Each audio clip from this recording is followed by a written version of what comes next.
जय हिंद दोस्तों, स्वागत है आपका हमारी यूट्यूब चैनल शिखर स्टूडेंट एकेडमी में।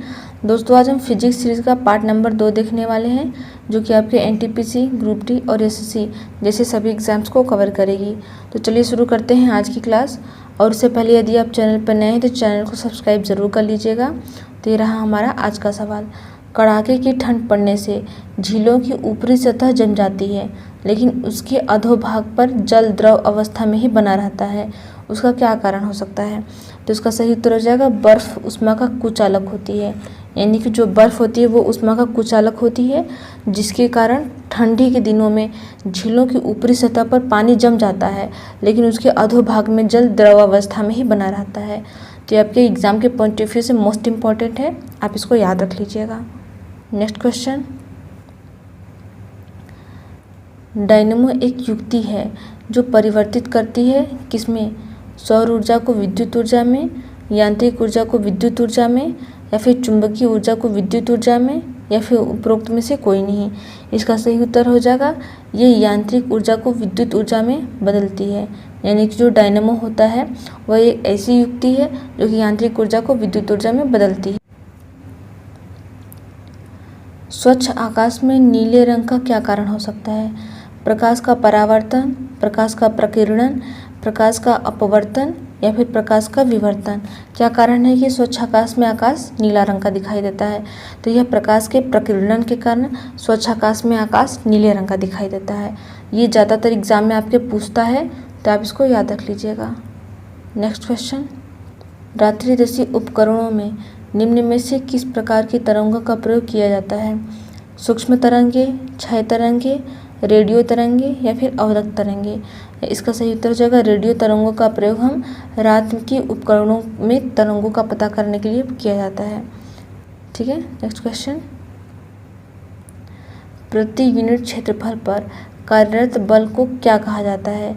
संपीड़न, अनुप्रयोग, दबाव, या फिर निस्पंदन। इसका सही उत्तर हो जाएगा दबाव। यानी कि जो पर यूनिट क्षेत्रफल होती है उस पर जो कार्यरत बल होता है, उस पर जो भी कार्य किया जाता है उसको हम दबाव कहते हैं। ये आपके लिए मोस्ट इम्पॉर्टेंट है, इसको याद रख लीजिएगा। Next question. घर्षण से क्या उत्पन्न होता है? जल, ऊर्जा, प्रकाश, या फिर ऊष्मा। इसका सही उत्तर हो जाएगा ऊष्मा। जब भी हम दो सतहों को आपस में रगड़ते हैं, यानी कि एक सतह ये हो गई और दूसरी सतह ये, जब इन दोनों सतहों को आपस में रगड़ा जाता है तो उसमें से ऊष्मा निकलती है, उनमें से हीट निकलता है। ठीक है। Next question. ध्वनि डैश के माध्यम से गमन कर सकती है। यानी कि ध्वनि को चढ़ने के लिए माध्यम की ज़रूरत होती है, तो किस प्रकार का माध्यम होना चाहिए? केवल तरल, केवल गैस, केवल ठोस, या फिर ये सभी। तो इसका सही उत्तर हो जाएगा इन सभी का। यानी कि वो तरल में भी, गैस में भी और ठोस में भी, तीनों माध्यम में ध्वनि विचरण कर सकती है और बिना माध्यम के ध्वनि गमन नहीं कर सकती है। तो आप इस बात को याद रख लीजिएगा। Next question. विद्युत ऊर्जा की इकाई क्या है? न्यूटन पर मीटर, किलोवाट पर घंटा, एम्पियर मीटर, या फिर जूल। इसका सही उत्तर हो जाएगा किलोवाट घंटा। ये किलोवाट घंटा ये हो जाएगा विद्युत ऊर्जा का इकाई। Next question.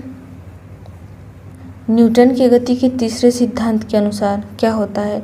एक पिंड अपनी स्थिरता या गति की प्रारंभिक स्थिति को बनाए रखता है, या फिर F=ma होता है। त्वरण वेग में परिवर्तन पर समय के बराबर होता है, या फिर प्रत्येक क्रिया के लिए समान और विपरीत प्रतिक्रिया होती है। तो इसका सही उत्तर हो जाएगा ये प्रत्येक क्रिया के लिए समान और विपरीत प्रतिक्रिया होती है। यानी कि जो न्यूटन की गति का तीसरा नियम होता है वो प्रत्येक क्रिया के लिए समान एवं और विपरीत प्रतिक्रिया होती है। Next question. मानव कान के लिए निम्नलिखित में से श्रव्य आवृत्ति रेंज क्या होती है? इसका सही उत्तर हो जाएगा 20 हर्ट्ज से 20,000 हर्ट्ज तक। यानी कि क्वेश्चन में आपसे पूछा है मानव कान कितनी आवृत्ति के रेंज तक के साउंड को सुन सकता है। तो यानी 20 हर्ट्ज से 20,000 हर्ट्ज तक यदि आवृत्ति रहेगी, फ्रीक्वेंसी रहेगी ध्वनि की, तो उसको मानव सुन सकता है।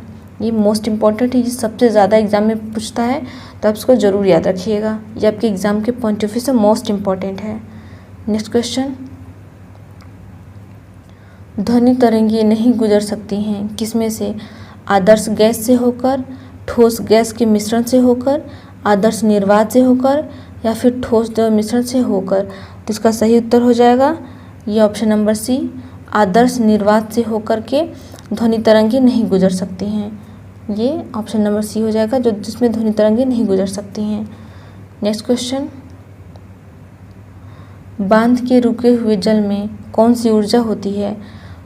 कोई ऊर्जा नहीं होती, विद्युत ऊर्जा होती है, स्थितिज ऊर्जा होती है या फिर गतिज ऊर्जा होती है। तो इसका सही उत्तर हो जाएगा जब बांध में पानी रुका हुआ होता है तो उसमें स्थितिज ऊर्जा होती है।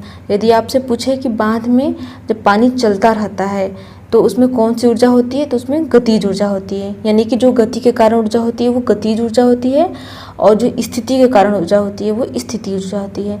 तो बांध में पानी रुका हुआ है तो उसमें ये स्थितिज ऊर्जा हो जाएगी। ये आपके एग्जाम के पॉइंट ऑफ व्यू से मोस्ट इंपॉर्टेंट है, तो इसको याद रख लीजिएगा। नेक्स्ट क्वेश्चन, जब कोई वस्तु मुक्त रूप से पृथ्वी की ओर गिरती है तब इसकी कुल ऊर्जा क्या होती है? घटती है, अपरिवर्तित रहती है, बढ़ती है या फिर पहले बढ़ती है और फिर घटती है। तो इसका सही उत्तर हो जाएगा अपरिवर्तित रहती है। ये अपरिवर्तित रहती है। जब कोई भी वस्तु मुक्त रूप से पृथ्वी की ओर गिरती है तब उसमें ऊर्जा होती है वो अपरिवर्तित हो जाती है। नेक्स्ट क्वेश्चन, निष्पादित कार्य मापा जाता है द्रव्यमान गुणे वेग से, द्रव्यमान गुणे त्वरण से, बल गुणे समय से या फिर बल गुणे दूरी से। इसका सही उत्तर हो जाएगा बल गुणे दूरी से निष्पादित कार्य को मापा जाता है। नेक्स्ट क्वेश्चन, जब किसी वस्तु को ऊपर से फेंका जाता है तो उसमें गुरुत्व बल क्या होता है? गति की दिशा में कार्य करता है, जैसे पिंड ऊपर की ओर उठता है यह बल बढ़ जाता है, या फिर गति की विपरीत दिशा में कार्य करता है, या फिर जैसे पिंड ऊपर की ओर उठता है यह बल स्थिर बना रहता है। तो इसका सही उत्तर हो जाएगा गति की विपरीत दिशा में यह कार्य करता है। यानी कि जब किसी वस्तु को ऊपर से फेंका जाता है नीचे की तरफ तो उसमें गुरुत्वाकर्षण बल होता है, तो वह गति की विपरीत दिशा में कार्य करने लगता है। ये ऊपर से नीचे तक आ रही स्थिति में होती है। नेक्स्ट क्वेश्चन, ध्वनि सबसे तेज संचलन करती है किसमें? वायु में, जल में, इस्पात में या फिर निर्वात में। दोस्तों आपको पता है कि ध्वनि को चलने के लिए किसी न किसी माध्यम की ज़रूरत होती ही है, तो वो किसी न किसी माध्यम में ही चल सकती है। तो यानी कि ध्वनि सबसे तेज संचलन किस में करती है? तो ये इस्पात में, इस्पात में सबसे तेज संचलन करती है ध्वनि। तो ये आपके एग्जाम के पॉइंट ऑफ व्यू से मोस्ट इंपॉर्टेंट है, याद रख लीजिएगा। नेक्स्ट क्वेश्चन, एक अश्वशक्ति यानी कि जिसे हॉर्स पावर कहते हैं वो कितने बराबर होता है? तो ये 746 वाट, 746 वाट के बराबर एक अश्वशक्ति ऊर्जा होती है। ठीक है। नेक्स्ट क्वेश्चन, कौन सा दर्पण वाहनों में पक्ष दृश्य दर्पण के रूप में प्रयुक्त होता है? पक्ष दृश्य दर्पण पूछा है, यानी कि जब हम गाड़ी चलाते हैं तो पीछे की गाड़ियों को देखने के लिए हम किस प्रकार के दर्पण का प्रयोग करते हैं? समतल दर्पण, अवतल दर्पण, उत्तल दर्पण या फिर प्रतिलोमी दर्पण। तो इसका सही उत्तर हो जाएगा हम उत्तल दर्पण का प्रयोग करते हैं पीछे की गाड़ियों को देखने के लिए।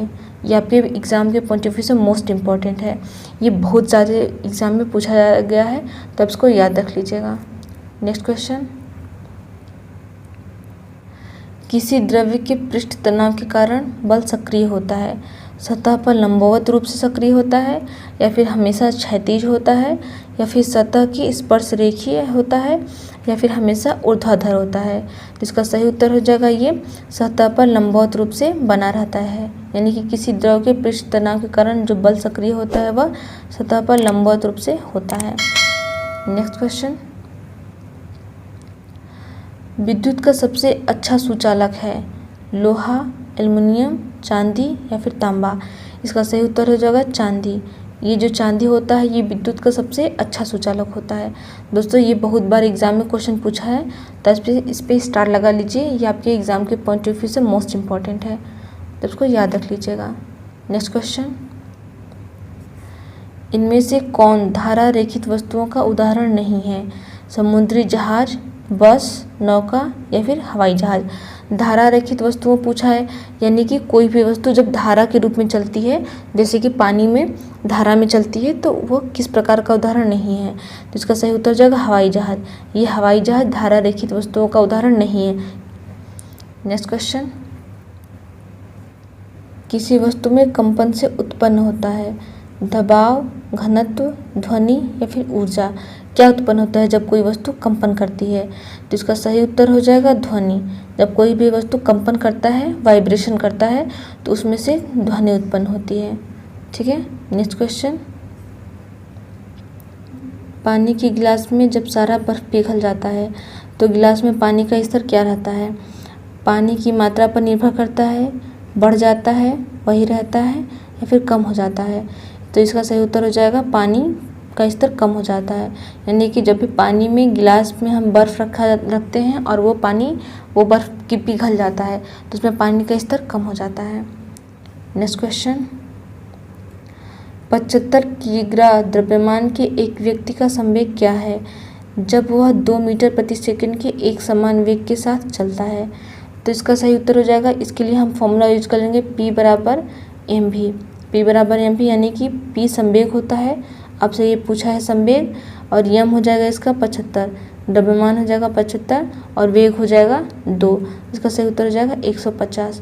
150 किग्रा मीटर प्रति सेकंड इसका सही उत्तर हो जाएगा। ठीक है, नेक्स्ट क्वेश्चन, कमानी दाल तुला इनमें से किसके सिद्धांत पर कार्य करता है? बर्नौली सिद्धांत पर, पास्कल का नियम, हुक का नियम या फिर बायल का नियम? इसका सही उत्तर हो जाएगा हुक के नियम पर कमानीदार तुला कार्य करता है। ये मोस्ट इम्पॉर्टेंट हो जाएगा क्योंकि अक्सर करके ये वैज्ञानिकों से संबंधित पूछ लिया जाता है, तो इसको भी आप याद रखिएगा। नेक्स्ट क्वेश्चन, एक अपारदर्शक वस्तु का रंग इनमें से किस कारण से होता है? इसके द्वारा रंग का वर्तन होता है या फिर इसके द्वारा रंग का प्रसरण होता है, इसके द्वारा रंग का परावर्तन होता है या फिर इसके द्वारा रंग का शोषण होता है? तो इसका सही उत्तर हो जाएगा इसके द्वारा रंग का परावर्तन होता है। ये आपका सही उत्तर हो जाएगा, इसके द्वारा रंग का परावर्तन होता है। नेक्स्ट क्वेश्चन, किसी गोलाकार मार्ग पर बढ़ रहे किसी वाहन को क्या अनुभूति होगी? जड़ता का, केंद्राभिसारी बल का, पृथ्वी का गुरुत्वाकर्षण का या फिर उपरोक्त में से कोई नहीं? इसका सही उत्तर हो जाएगा केंद्राभिसारी बल का उसको अनुभव होगा, जबकि किसी गोलाकार मार्ग पर बढ़ रहे वस्तु पे वो फीलिंग आती है। ठीक है, नेक्स्ट क्वेश्चन, किसी वस्तु का प्रतिबिंब उसके वास्तविक आकार का प्राप्त करने के लिए वस्तु को उत्तल लेंस के सामने कहाँ रखा जाना चाहिए? ठीक है, 2f1 पर, 2f1 से दूर, अनंत पर या फिर f1 पर? इसका सही उत्तर हो जाएगा 2f1 दूरी पर। 2f1 पर रखने पर हम किसी भी वस्तु का प्रतिबिंब उसके वास्तविक आकार का प्राप्त करने के लिए हम रखते हैं। नेक्स्ट क्वेश्चन, हवाई जहाज में फाउंटेन पेन ले जाने पर पेन से स्याही रिसने लगती है, क्यों? क्या कारण है? वायुमंडलीय दबाव समुद्र स्तर से ज़्यादा रहता है या फिर वायुमंडलीय दबाव तेज़ी से बदलता रहता है, वायुमंडलीय दबाव समुद्र स्तर से कम रहता है या फिर उपरोक्त में से कोई नहीं? इसका सही उत्तर हो जाएगा ऑप्शन नंबर सी, वायुमंडलीय दबाव समुद्र स्तर से कम रहता है, जिसके कारण हवाई जहाज में फाउंटेन पेन ले जाने पर पेन से स्याही रिसने लगती है। ये मोस्ट इम्पॉर्टेंट है, ये कई बार एग्जाम में क्वेश्चन पूछ चुका है, तो आप इसको याद रख लीजिएगा। नेक्स्ट क्वेश्चन, निकट दृष्टि दोष का क्या कारण है? नेत्र गोलकों का दीर्घीकरण, कमजोर मांसपेशियां, रेटिना की दुर्बलता या फिर आइरिस का स्थान से हटना? इसका सही उत्तर हो जाएगा नेत्र गोलकों का दीर्घीकरण, यानी कि जो नेत्र गोलक होते हैं उनका बढ़ जाना निकट दृष्टि दोष का कारण हो जाता है। ये मोस्ट इम्पॉर्टेंट है, आप इसको याद रख लीजिएगा। नेक्स्ट क्वेश्चन, एक तालाब बर्फ की एक परत से ढका हुआ है, उस पर बाह्य तापमान 30 डिग्री सेल्सियस है, तो बर्फ की निचली सतह के संपर्क वाले जल का तापमान कितना होगा? 4 degree Celsius, -30 degree Celsius, -5 degree Celsius या फिर 0 डिग्री सेल्सियस? तो इसका सही उत्तर हो जाएगा 4 डिग्री सेल्सियस। 4 डिग्री सेल्सियस तापमान होता है जब निचली सतह के संपर्क वाले वस्तु का जल होता है। ठीक है, नेक्स्ट क्वेश्चन, जब कोई व्यक्ति एक लिफ्ट में भार तुला पर खड़ा रहता है एवं लिफ्ट ऊपर की ओर बढ़ने लगती है तो उस पर तुला में क्या प्रदर्शित होता है? कम भार प्रदर्शित होता है या फिर व्यक्ति का वास्तविक भार प्रदर्शित होता है, ज़्यादा भार होता है या फिर शून्य पठन होता है। जिसका सही उत्तर हो जाएगा उस पर ज़्यादा भार प्रदर्शित होता है। यानी कि जब कोई वस्तु एक लिफ्ट में भार तुला पर खड़ा होता है तो उस पर भार तुला पर ज़्यादा भार प्रदर्शित होता है। ठीक है। नेक्स्ट क्वेश्चन, ऊर्जा संरक्षण के नियम से स्पष्ट होता है क्या ऊर्जा की उत्पत्ति एवं ऊर्जा का विनाश दोनों किए जा सकते हैं, या फिर ऊर्जा को उत्पन्न नहीं किया जा सकता है परंतु नष्ट किया जा सकता है। ऊर्जा को न तो उत्पन्न किया जा सकता है और न ही नष्ट किया जा सकता है, या फिर ऊर्जा को उत्पन्न किया जा सकता है परंतु नष्ट नहीं किया जा सकता है। इसका सही उत्तर हो जाएगा ऊर्जा को न तो उत्पन्न किया जा सकता है और न ही नष्ट किया जा सकता है।